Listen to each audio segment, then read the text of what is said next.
शहर इक़्तिदार में वफ़े से बारिश का सिलसिला जारी है। ऐसे में सड़क किनारे लगे दरख्तों पर सुर्ख रंग के फूलों ने शहर की खूबसूरती को चार चांद लगा दिया। मज़ीद जानते हैं महपारा जवान से। जी महपारा, बताइए।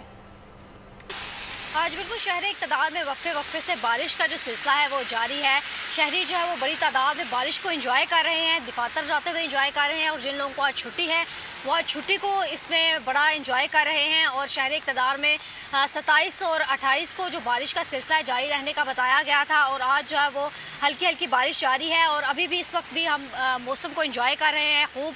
ऐसा लग रहा है जैसे सर्दी का जो मौसम है वो एक बार फिर से लौट आया है, और महकमा मौसमियात की जानिब से ये बारिश का सिलसिला जो है वो कल तक जारी रहने का बताया गया था, और शहरी जो है वो इसको बड़ी खूब तरीके से एंजॉय कर रहे हैं। शहरी इक़्तिदार में जो सड़कों पे लगे दरख्त हैं उन पे लगे सुर्ख फूल के मंजर को मज़ीद खूबसूरत बना रहे हैं, और इन फूलों की वजह से मौसम मज़ीद खुशगवार लग रहा है। जी ठीक है, महपारा ज़बान अपडेट कर रही थी, आपका शुक्रिया। सब्सक्राइब करें और बेल दबाएं ताकि कोई खबर रह न जाए।